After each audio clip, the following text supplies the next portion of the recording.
Hello and thanks for joining me. Recently I had a chance to shoot a video at my house that focused on my solar panels, garden, and electric vehicle. I've been eager to share environmentally friendly changes I've made because I'm asking everyone else to think about making changes that they can make to help our environment. Montgomery County can only meet its ambitious climate action plan goals if we work together. Even if we did everything we could as a government to cut down on pollutants, it won't be enough to reduce greenhouse gases by 80% by 2027 and 100% by 2035. We must get more people in our community to ask, what more can I do? This Friday is the start of National Drive Electric Week. Montgomery County has seen a sizable increase in the number of electric vehicles on the road. Over the last year, 15% of all newly registered cars in the county are electric. We've increased EV registration from 11,000 vehicles in January of 2021 to over 25,000 vehicles as of August. This is a 150% increase in just over 32 months. It's great progress. I drive an EV. I can testify that you no longer have to give up comfort or power to choose an electric vehicle. There are fewer limitations with electric vehicles than we've seen in the past. My first EV had a range of only 83 miles, for example. Now I can take a road trip to New York on full charge with the EV I drive today. And that wasn't always possible. Our county is embracing the switch to electric. There are over 600 publicly available EV charging plugs at 233 different locations in the county. The Montgomery County Department of Transportation now manages 64 charging ports at parking garages in Bethesda, Silver Spring, and Wheaton. MCDOT has been partnering with PEPCO to increase this number. Federal resources should help us greatly expand our community charging once grant money is approved. I want to thank the Montgomery County Congressional Delegation and the Maryland Department of Transportation for their support for our federal grant application. We hope to receive this grant this fall, which will allow us to add chargers to dozens of additional locations, including parking garages, MCPS schools, libraries, and other public facilities. Montgomery County is also making it easier to purchase EVs. Last year we launched the EV Purchasing Co-op, an effort to engage and educate residents that are interested in making the switch to electric. Over 1,100 residents have already joined this co-op and have pledged to go electric. As a result, local dealerships are lining up to offer incentives on the county's EV Purchasing Co-op dealership incentive webpage. This is a great resource to check if you're in the market for a new car. This month, 7 different dealerships have advertised offers. Some of these deals let you take advantage of federal tax credits at the time of sale instead of waiting to receive a rebate on your taxes. With up to $7,500 available from the federal government and $3,000 from the state of Maryland, there's never been a better time to go electric. And if you're not sure which one to pick, there's a great time to learn more about electric vehicles this weekend. Volunteers at the annual Drive Electric Poolesville Day event will be available to show you a wide variety of EV models, talk through the purchasing process with you, and talk about tax rebate processes. I applaud the work of Poolesville Green in helping our community better understand electric car ownership, and I look forward to attending this weekend. I'm excited to see more zero-emission vehicles on the road in the next few years. And to learn about the co-op and other ways to make environmentally friendly changes in your life, please visit montgomerycountymd.gov/green. Switching to EVs alone is not going to be enough to meet our ambitious climate goals. We must also reduce the amount that we drive. This week we recognize Car Free Day. Car Free Day is an annual event which encourages traveling in ways that are greener than driving alone. Our outreach teams are out at the 8 metro stations and county transit hubs with prizes, giveaways, and information for those who are participating. Getting cars off the road and increasing accessibility and equity in our public transportation system is one of the reasons why we launched Reimagined last year. The Montgomery County Department of Transportation will be hosting a virtual open house next Thursday, September 28th at 6:30 p.m. And they're going to be presenting the first look at our Reimagined study and their findings, and they're out there to get community feedback on the proposed concept and changes to the county-wide transit network. Reimagined is our work to improve our public transit to provide a real alternative to cars and transit that is fast, reliable, and affordable.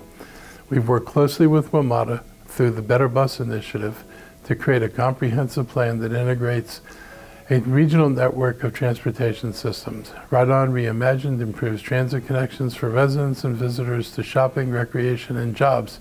Improved transit helps address inequality by increasing transportation access and, in turn, opportunities to historically marginalized populations. The plan developed from this study will update the county's transportation network to meet the needs of travelers with efficient, affordable services to regional hubs, shopping and entertainment, and business districts. Our virtual open house can show you what we're proposing, and we want to hear from you. To register for this virtual open house or view this study and the concepts going into it, go to montgomerycountymd.gov/mc. This week we hosted the BioHealth Capital Region Conference in Montgomery County. It was the 9th gathering of this annual meeting of regional industry leaders and a chance for all of us to celebrate moving up the national rankings of the life science hubs. Our region is now number 3. It's the 3rd largest in the United States, up from number 4 last year. We have an innovative industry cluster whose companies continue to receive venture and NIH funding. Additionally, companies pointed out that our lab space and housing costs are lower than other top life sciences regions in the country that were ranked ahead of us. The lower costs are one of the things that's attractive to companies looking about where they should locate.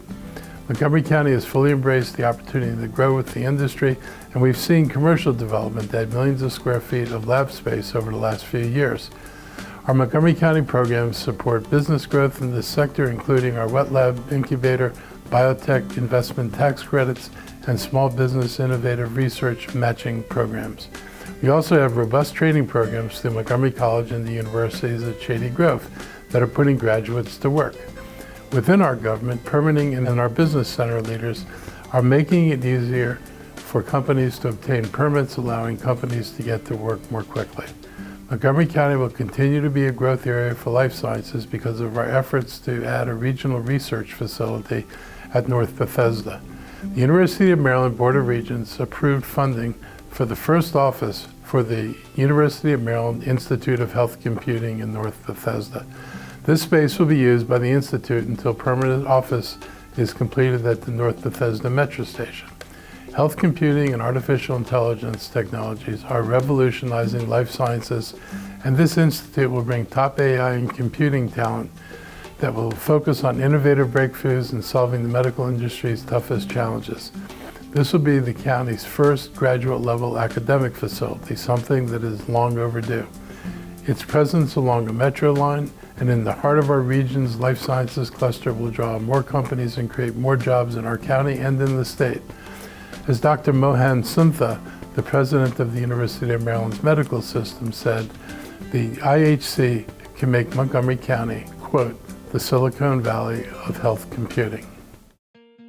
I wanted to mention the report that the school system received last week from the law firm they asked to investigate the promotion of a principal who had multiple sexual harassment allegations against him. I've not seen the full report, nor have I been given a formal briefing update from any MCPS leaders. However, the publicly available summary, which I read, is deeply disturbing. It is disturbing that those involved in promoting a principal did not feel any obligation to follow up on the details of the investigation that they were aware of prior to approving the promotion. That is highly irresponsible, it's inappropriate, and it's a risk to school security.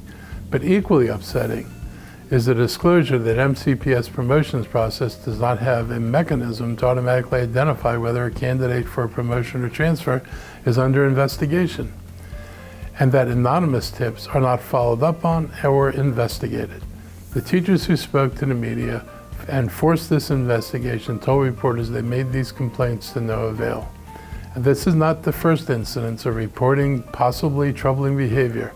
The union had provided a number of complaints about more than one staff member over a number of years previously, and none of this ever got dealt with. Our current superintendent, Dr. McKnight, did not create this problem.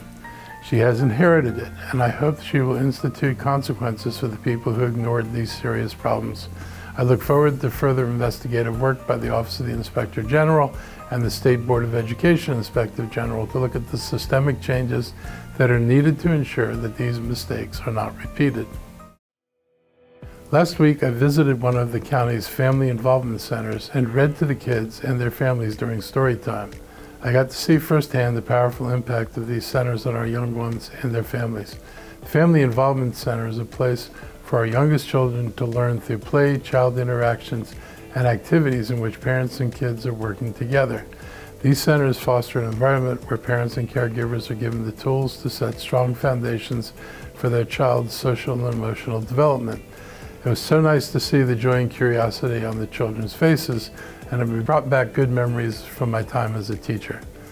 Our teachers and our staff are shaping our future and supporting children and families in their most formative years.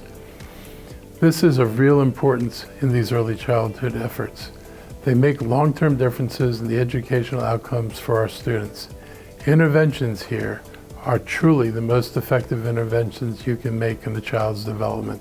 Early is actually really better. I'm proud that our county has these centers in Rockville, Gaithersburg, and Silver Spring. Moreover, I'm excited about the plans to expand in place, ensuring more families can benefit from the county's early education initiatives. Every child deserves the best start in life, and with the combined efforts of Montgomery County and Montgomery County Public Schools and Montgomery College, we are working diligently to make that a reality for all. I encourage you to visit our Child Care Support Services website by going to montgomerycountymd.gov/CCSS. In our reports section, you can see what we hope to accomplish over the next 4 years by focusing on equity, multilingual learning, helping children with special needs, and creating sustainable projects to prepare all children for school. Now for some good news about COVID-19 in our community. For the first time in more than 6 weeks, our case rate has stopped going up. The percent of positive cases compared to the overall test is also down across Maryland. Both are encouraging signs that the wave of cases we saw begin late this summer may have peaked. Over the past week, the new COVID vaccines started to arrive in our community, and it's important to note that these vaccines will mostly be provided via pharmacies and private medical providers. So before you go, you're encouraged to contact your medical insurance provider. They'll let you know how to get a vaccine to avoid out-of-pocket costs. In many cases, it could be through a pharmacy that works with your medical insurance. If you don't have medical insurance, there will be options like the Bridge Access Program that only covers adults. 2 Montgomery County clinics have also been given $200,000 in federal money to help in this effort. The Community Clinic, Inc. and Mobile Medical Care will have extra resources to reach more people with the vaccine than they normally would. The state has also helped replenish our rapid test kit and our mask supply, both of which you'll be able to find at your local library. So that's a wrap for today, and I hope you have a great week, and I will see you again next week.